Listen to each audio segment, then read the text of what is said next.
Science Fiction Weekly. Short story number 13.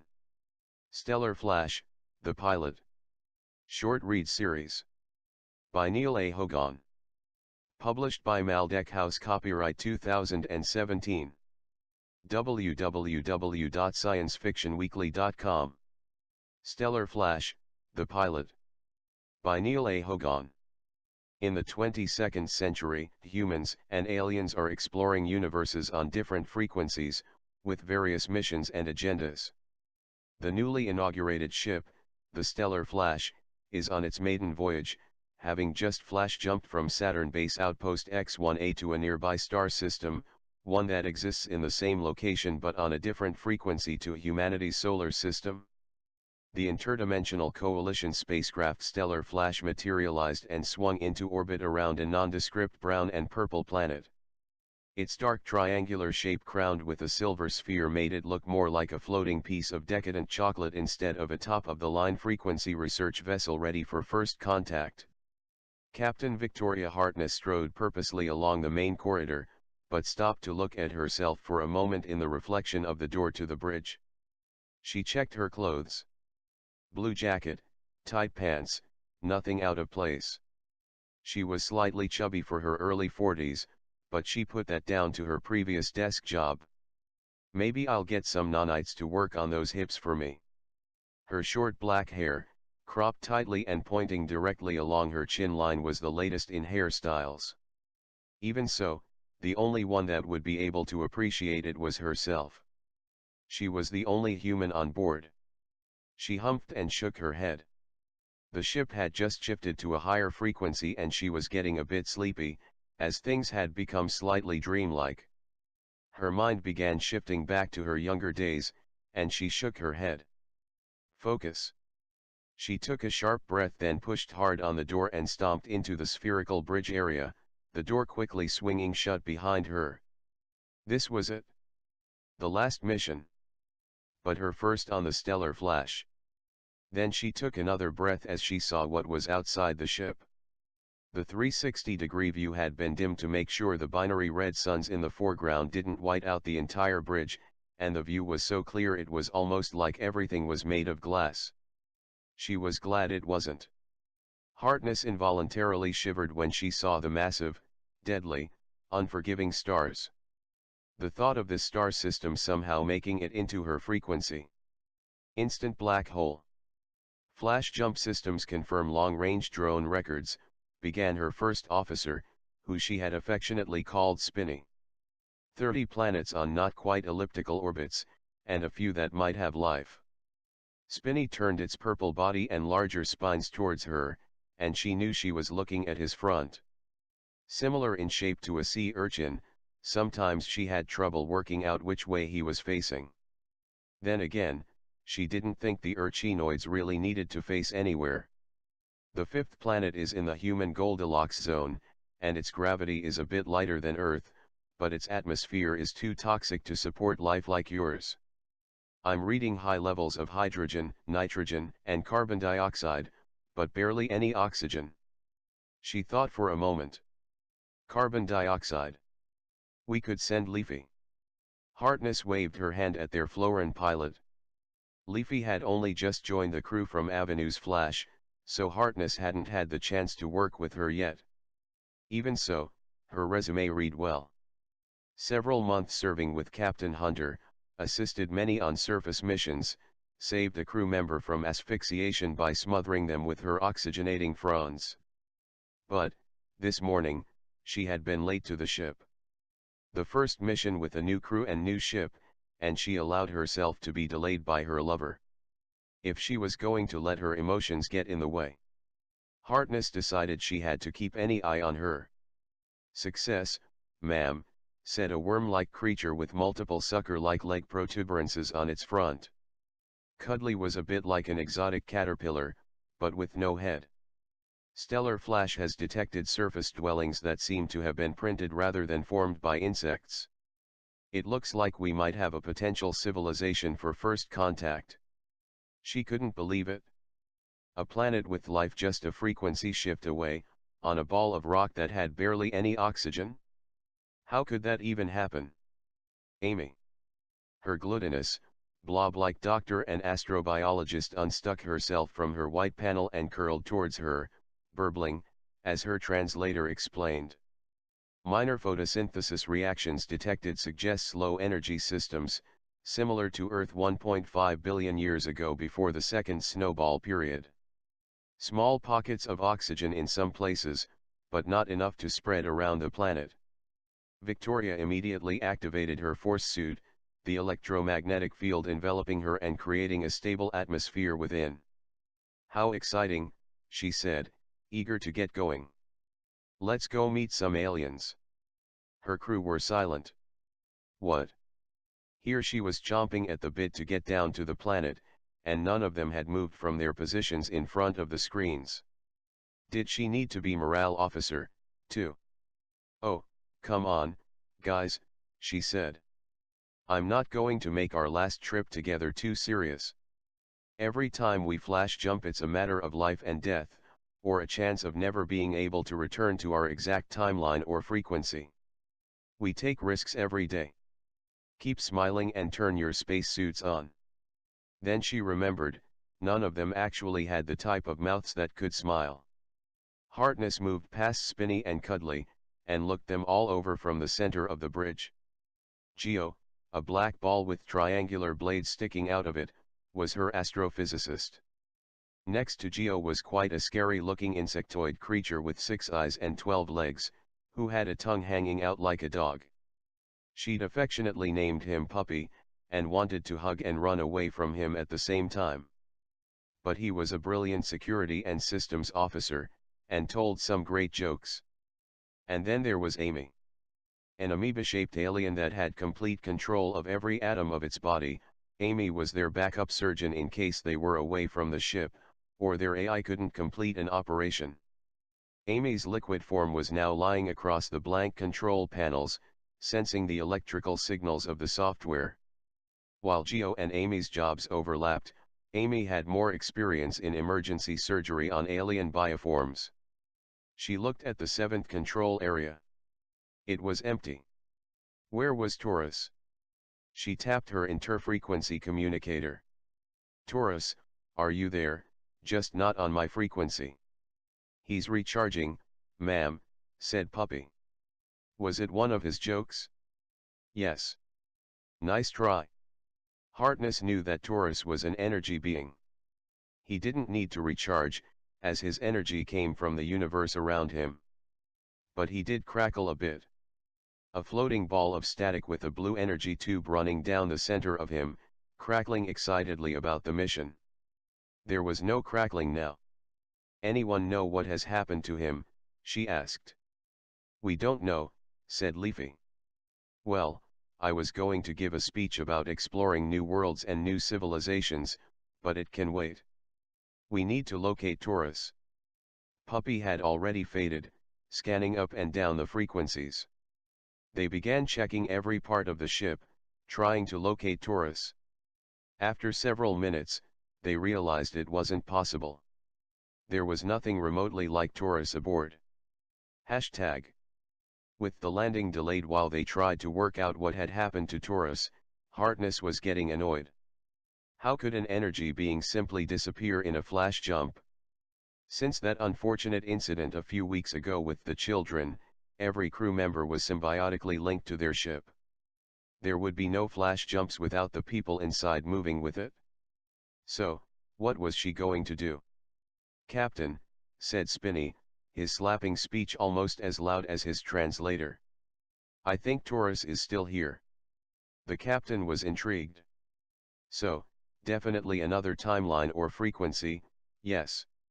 "Kind of," replied Spinny, managing to convey the appearance of looking downcast, even though it didn't know what it really meant. "Taurus has changed shape. He is here, but he's spread himself thinly." "How thinly?" "We're walking on him." Harkness looked down and could see very faint wavy energy lines flickering across the floor, stretching up through the bridge entrance door and down the corridor. She didn't know whether to be horrified, surprised, or annoyed. She would have liked to have taken Taurus down to the planet with her. These particular binary suns on this specific wavelength, explained Spinney. The conflicting electromagnetic fields has disrupted his own and he can barely hold himself together. Why didn't he tell us? I assume he didn't know. Harkness carefully stepped across the floor, hearing her force field spark and adjust to the outside interference. She turned to Amy. Do you think he'll be able to pull himself together when we return to frequency 0? Yes, said Amy. I'm sure of it. Harkness nodded. Right, everyone. I only need 2 volunteers. Who's coming?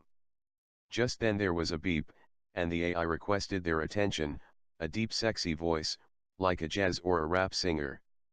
Harkness started feeling sleepy again. Was it activating her ASMR? Stimulating mu waves? Focus. Analysis suggests the planet contains a high level of compatible bacteria, stated the AI. Both-way sterilization procedure enacted. Harkness swore. She was not too happy with this development. She hated sterilization. She sighed. Well, it was space or children. Not both. She looked around her crew again and saw both Cuddly and Leafy step into the center of the bridge area. A decision had been made. All right, I've got my team. Everyone else, monitor everything, get to work on recording things we can reinterpret in our frequency when we get back, and Amy, be ready for us in case something unexpected happens. As always, said Amy, somehow conveying a smile through the translation. Oh, and AI, increase the register of your voice a bit. It's a bit distracting. Your wish is my command, said a slightly higher, younger-sounding voice. Harkness, Leafy and Cuddly sent a signal to their implanted flash systems, activated the address that the AI had sent them, and materialized on the planet moments later. There was a benefit from shifting to this frequency, but still having a connection with frequency 0. They couldn't be seen by the aliens on this planet. They could do as much research as they liked and never be noticed by anything moving. Like anywhere, though, something solid was still a barrier for most aliens. There were large things in the distance, and what looked to be a wall. They calculated the distance and flashed there. Then, all 3 of them cried out in alarm. They jumped to what looked to be a major pedestrian intersection for the inhabitants. Multiple creatures of varying hues hurried back and forth through the invisible crew. I'll never get used to this, said Harkness, slowly backing into an area of black and purple plants that seemed to be off the usual alien's pathway. She didn't like aliens walking through her at the best of time. The creatures were pink and gray, with what looked like feelers or antennae. 3 at the front with 2 right behind. They didn't have any eyes. While many of the antennae seemed to be black at the base, quite a lot seemed to be of different colors, as though each had been deliberately painted. Harkness began to feel sick as the waves of color washed back and forth. The lighter gravity didn't help her stomach either. You're only getting a little of the colored antennae, said Leafy. I'm picking up a lot more on the infrared and ultraviolet wavelengths. I think these are young ones trying to find a mate. Mating season? Asked Harkness. No. Analysis suggests these creatures are looking for lifelong mating partners, so they make an effort in their youth. Look over there. Leafy pointed a frond at a larger group a bit further away. Taller and with no colors. Adults, said Harkness. They seem to be guiding the young ones. I think we've appeared in a school, said Cuddly. Many of the young ones are carrying some kind of material for recording information, stuck to those flesh ridges underneath, and the older ones seem to be herding them into groups. Well, I've always wanted to go back to university, said Harkness, looking at the creatures. I guess they're intelligent, then. Perhaps. Leafy shook one of her fronds. It depends on what they're being taught. We need to find out. Harkness shifted back to the flow of creatures, and joined the rush, while Leafy and Cuddly followed close behind. It was unlikely they could completely match the aliens' frequency, so they could spend months there to research and never be discovered. However, it wasn't her mission to stay too long. A quick visit, some records taken, potential for first contact to be established, then she would leave it to the next captain. The antennae creatures marched towards a collection of mounds that seemed to have been printed rather than built. In the distance, massive swinging beams could be seen pouring out solids that quickly became buildings. The school was expanding dramatically. Harkness continued to record her observations as she followed the back of the creatures.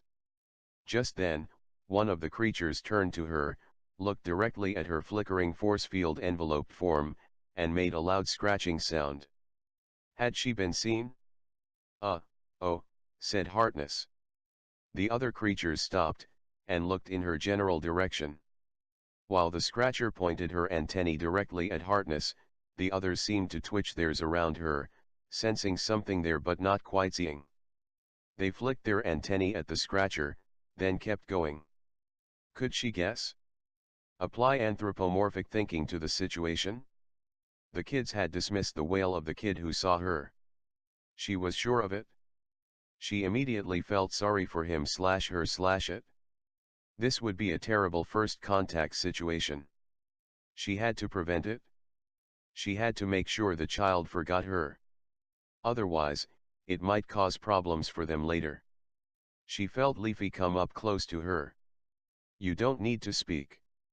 We haven't been discovered. The creature continued to wave its antennae at her. What was it detecting? Her suit? I've got to go through sterilization again anyway, right? I can hold my breath. What are you doing? Asked Cuddly, alarmed. We don't know what effect the bacteria will have here. But the non-interference protocol, said Harkness. It might not be the only one. She had to make a quick decision. The creature was still detecting her. She took several deep breaths, then held one and shut off her suit, staying completely still. Her energy shield suit had held a bubble of air around her, and now it was gone. The cold carbon dioxide atmosphere began to rush at her, burning her skin. Even though she wasn't breathing, she could somehow taste the CO2 acid. She knew if she breathed now, she would die. She had about a minute to play with. Would it work? The antennae of the creature flicked wildly, as though trying to work out where she had gone. Then, as though understanding it had just imagined it, it turned and followed the others. Harkness immediately pressed the button on her suit. The force field flickered back around her and began filling with breathable air again. As soon as the bubble had been replaced, she began taking deep lungfuls of air. Both Leafy and Cuddly had been wearing nanite suits rather than energy suits and so weren't visible to the creature. They stood over Harkness now, Leafy's leaves looking crimson with emotion, Cuddly shaking a bit. Captain, don't do that again, said Cuddly. Harkness grinned at them. Hey, it worked. The alien forgot it had seen me. And I'm completely fine. She then promptly fainted. Hashtag. Leafy was shaking her leaves at her, her equivalent to anger. What you did put the entire ship in danger, she rustled. I need to make a full report. Leafy, I just turned my power suit off for a few seconds. No harm in that. Ma'am. Forgetting the fact that you could have died instantly, or the slight problem of energy suit activation near large concentrations of hydrogen, there is the unfortunate situation of you actually exposing your skin to the bacteriological elements in the atmosphere. I had to do what I had to do to protect the planet from reacting poorly to alien contact. So, you instead introduced human bacteria into the biome. When will you humans learn? But, carbon dioxide-based bacteria, plant bacteria. Not oxygen-based bacteria. Surely those creatures were half insect, half plant? You would know that better than me. As far as I can tell, any bacteria you shed when you turned your suit off was immediately destroyed by the atmosphere and radiation from the binary star system. However, there is always the chance that in a future scenario, you may not be so lucky. Since when do Florans believe in luck? Leafy. I knew what I was doing. I'm captain here, remember. Nevertheless, I have decided to relieve you of command, pending further investigation. What? Stellar Flash, place Captain Victoria Harkness under arrest, pending further investigation, by order of the Interdimensional Coalition Code 47. Leafy. I'm sorry, Captain. It is for your own good. We've known each other for years.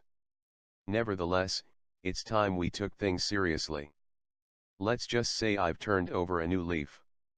Harkness would have groaned had the situation not been deadly serious. But what Leafy said next filled her with dread. Stellar, while the captain is under arrest, I will be assuming command. Transfer all security protocols to me.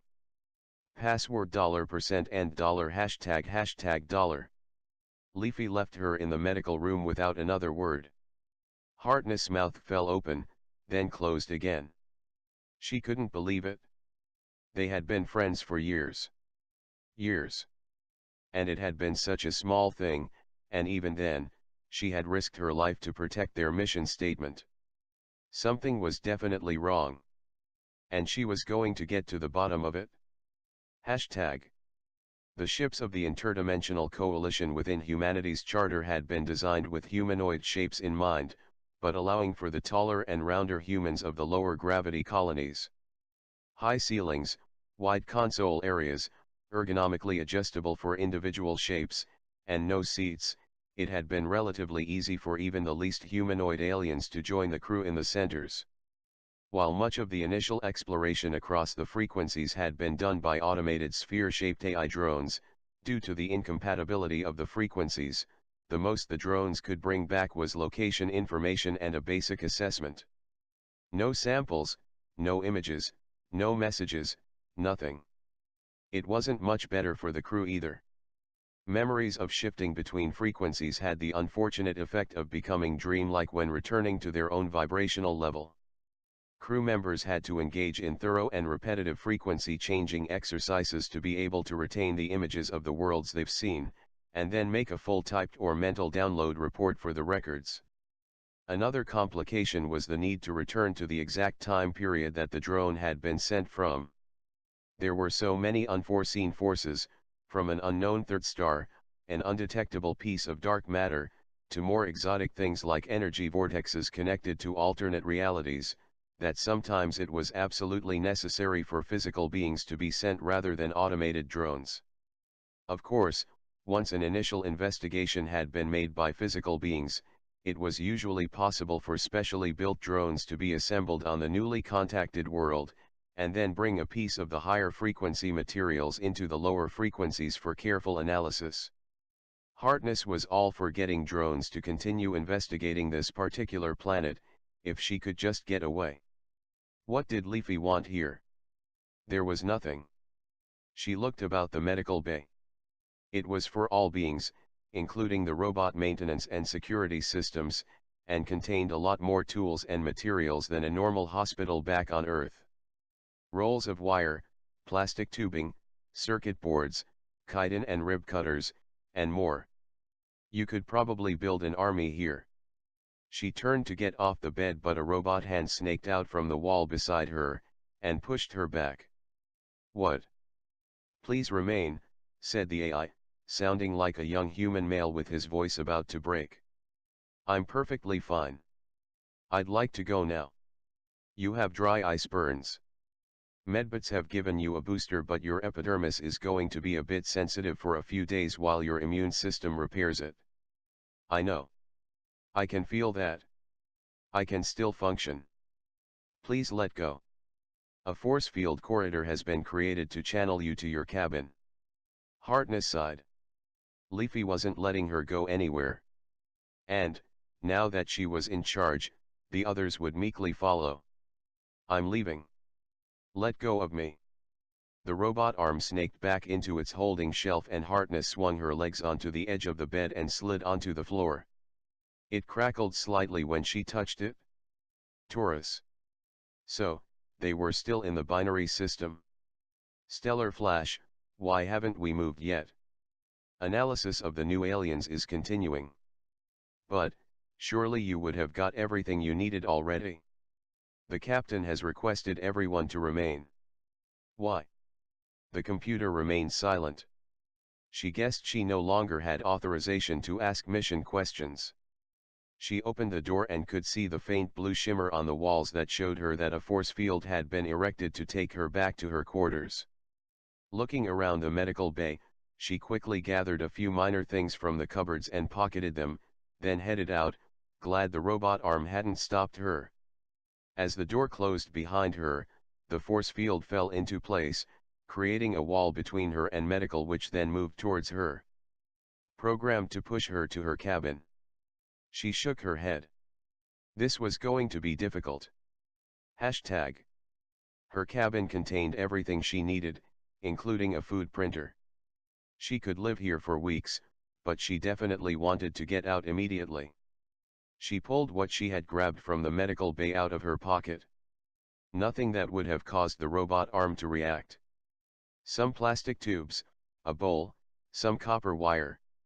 She looked at the carpet, where tiny flickers rushed back and forth over it. Taurus was still trying to bring itself back together. It needed some kind of boost. And she had just the thing. But first, she had to know what everyone was up to. She turned on her monitor and activated the security screens. No matter what level you were, even guests could access the monitors. It was all part of their policy of transparency and full disclosure. It was time for her to find out what Leafy really had planned.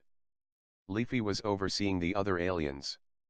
She couldn't tell whether they were planning, plotting, or following, but she could tell that Leafy had their attention. What was going on? She turned the sound up. Will she be okay? Asked Cuddly. Yes, the AI is happy with her progress. She'll be well enough to return to Base X-1A and stand trial. Leafy, asked Amy. What is this all about? If you really wanted to have arrested Captain Harkness, you could have done that numerous times before. What about that time she stayed in an enemy cabin on Optimus Flash? He was on a peace mission. Or when she blew up that star, said Gia. No life signs, and it wasn't on a map. How about that time she? Harkness gritted her teeth. Somehow, she had developed a reputation with some of the alien races. She had no idea they gossiped about her. She shook her head. She was anthropomorphizing again. They were simply stating facts, not gossip. And it looked like they genuinely wanted to know what Leafy was up to. So, she wasn't the only one. She got back to work, placing the bowl on the table in front of her, and then unwinding the copper wire and wrapping it around the bowl. She had two options. Should she wrap and spin, or should she crisscross? Electromagnetic field generator or Faraday cage? Then she heard it. Leafy's plan. She couldn't believe it. But she had more important things to do. She wrapped the bowl in copper wire, crisscrossing it several times, then turned it upside down, leaving a small part of it open.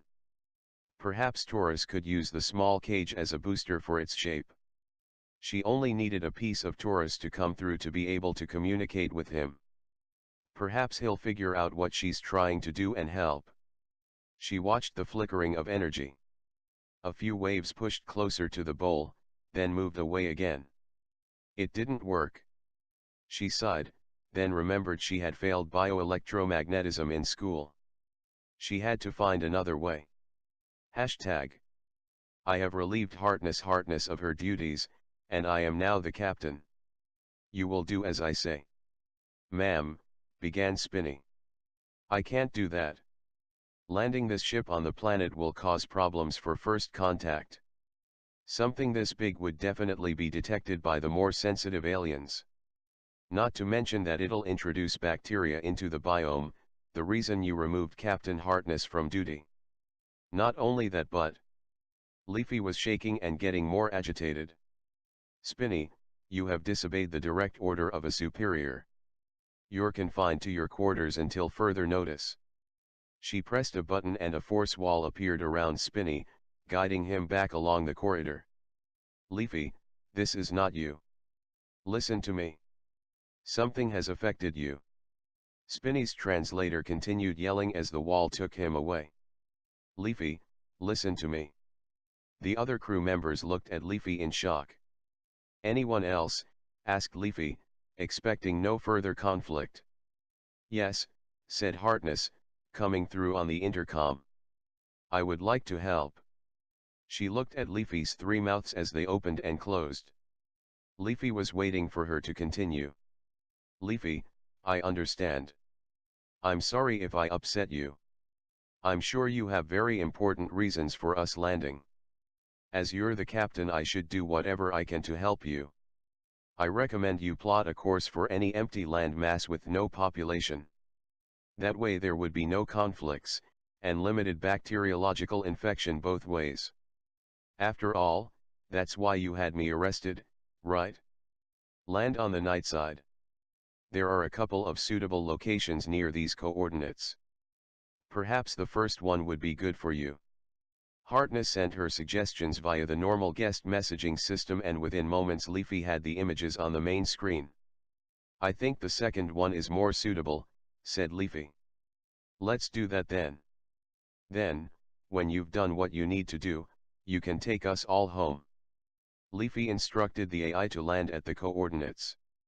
It was going to take about an hour to slowly lower through the atmosphere to the location to avoid burning up, but it would be worth it. And then Harkness would get some answers. Hashtag. The screens showed the rocky ground to be barren. Dark red and browns, with what looked to be chunks of solid greenish-colored glass, as though it had been burned by something. I'm detecting low-level nuclear bombardment, said Geo weapons were detonated here decades ago. Radiation? Asked Leafy. Negligible. Only slightly higher than background radiation. Right. Harkness, are you listening? Yes, replied Harkness, carefully watching the monitor, but all the while feeling the energy in the floor gain strength. What's your plan? No plan, replied Leafy, and she rustled from her seat and headed down the corridor. Amy, began Harkness. Do not follow me. Leafy's translator yelled before Harkness could finish her request. The other aliens remained seated. Leafy disappeared into the airlock area and activated the door, disappearing outside.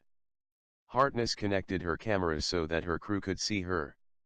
All right team, we all know something has got into Leafy. Suggestions? Lift off now, said Puppy. Leave her there. We'll worry about IC's decision later. We can't just leave her on a planet of aliens in a previously warden area in Frequency 1. She'd never be able to leave. We need to find out what her plan is, said Amy.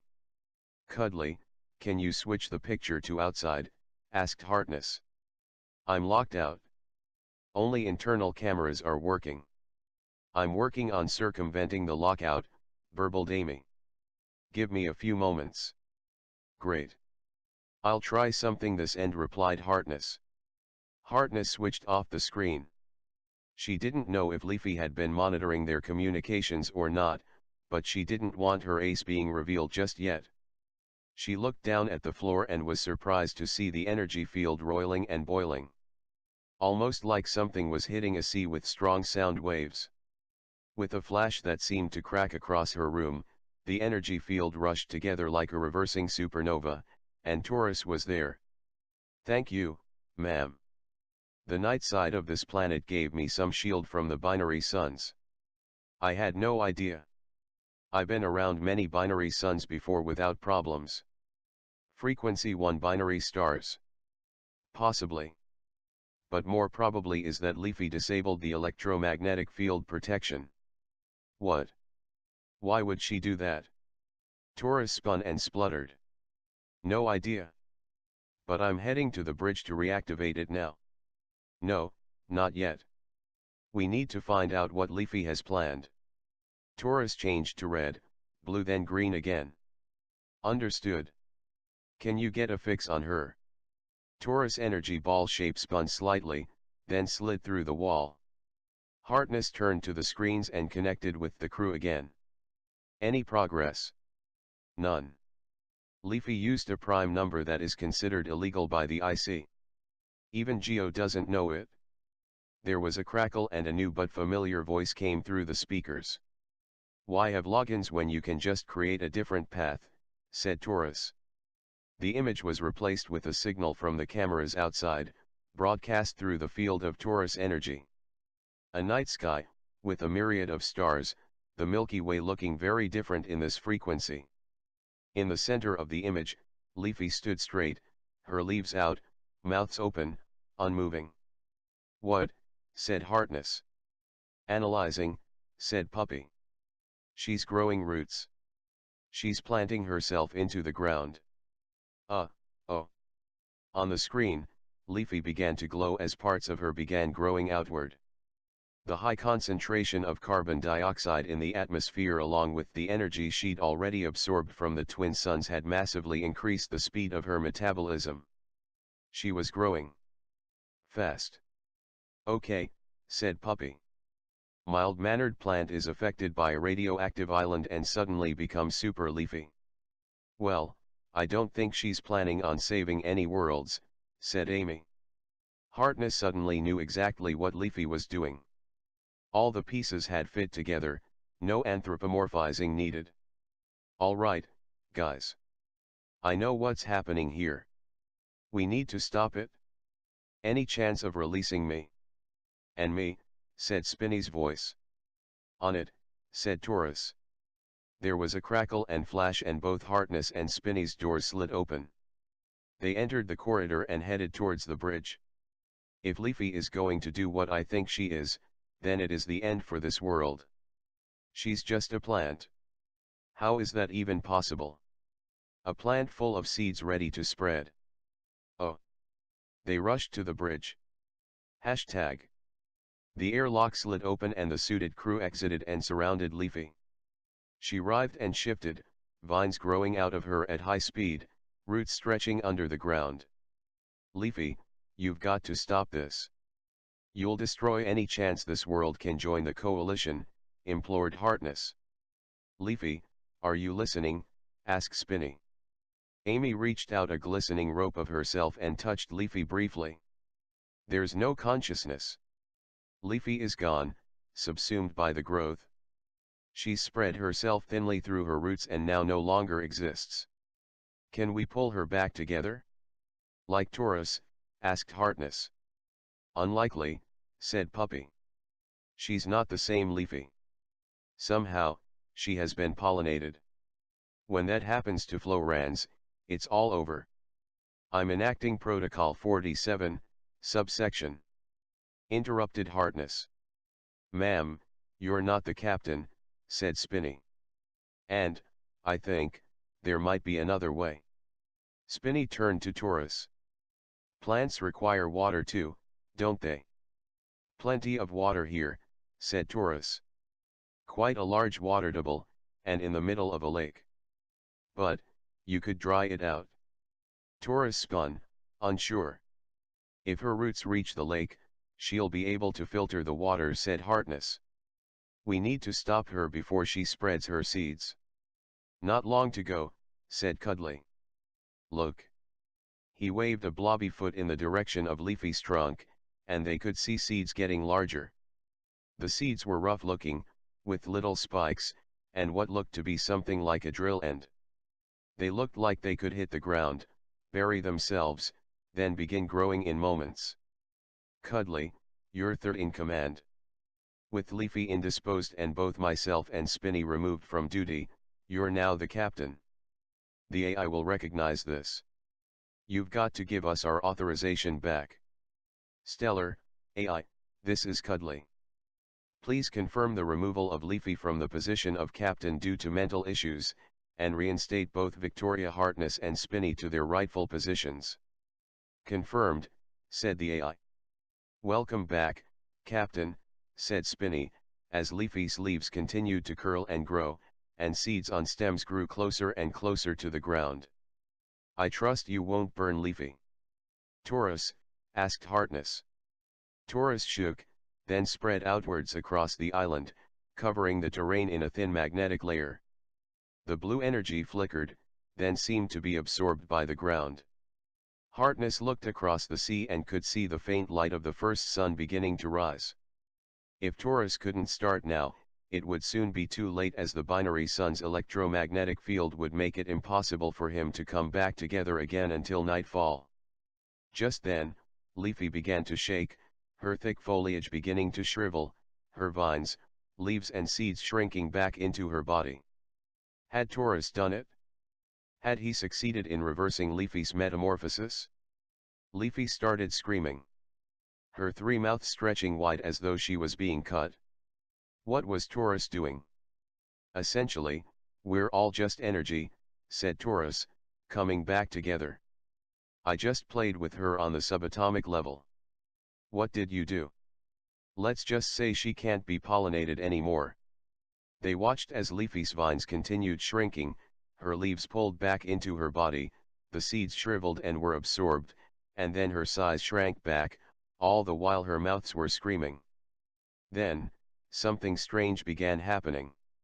Her screams began to deepen, her trunk fattened out more, and her greenish hue took on a more brownish appearance, with harder bark-like structures appearing along her flank.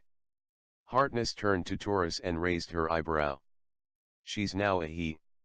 Quickest way. Their physiognomy is very different. No way a male could send out seeds. Though, you may find him a bit more argumentative. More argumentative. Puppy made a leg clacking, hissing sound. His attempt at laughter. Harkness just shook her head. Hashtag. Leafy was kept in the medical bay while nanites worked on removing any molecule it might have left. The nanites didn't take long, and with Leafy having pulled most of herself/himself back in, and Taurus' energy field disrupting the bonds of any residue bacteria, they were able to safely rise from the planet and get back into orbit. Harkness quickly re-engaged the electromagnetic field, and Taurus was able to resume his rightful place at the main console in the far center. Sometimes she wished the center had seats, but she knew what happened to the brains of most beings that sat down for too long. Right, team, we need to get back to the planet and learn about them. Complete our analysis and find out whether they're ready for first contact. I'm really sorry to tell you this, ma'am, began Spinny, but we've already run out of time. The flash window will close soon. Harkness opened her mouth and closed it again. Her final mission was over already? She looked sadly at the brown and purple planet turning in the surround screen. All their adventures, and this was the finale. Still, preventing a crazy plant with a world domination fetish was probably one of the more fantastic adventures, but she would have liked to return with another first contact signatory. Oh well, it was up to the new captain. Hopefully he'd have better luck. That was over far too quickly, she said aloud. Well, crew, it was great knowing you all, and I enjoyed taking this new ship on her maiden voyage. I'm sure the new captain will take you on many new adventures. The aliens all said something like a thank you to her for being their captain, then the AI engaged the flash systems and the binary star system faded away, to be replaced by Saturn, and Saturn Base X-1A. They were back at frequency 0 in the solar system. Home. The Stellar Flash was a great ship, and she hoped the new captain, Jonathan Hoggart, would take good care of it and her wonderful crew. The only thing she had to do now was get everything down in a report that could be stored at this frequency, before their entire experience disappeared from their memories like a dream.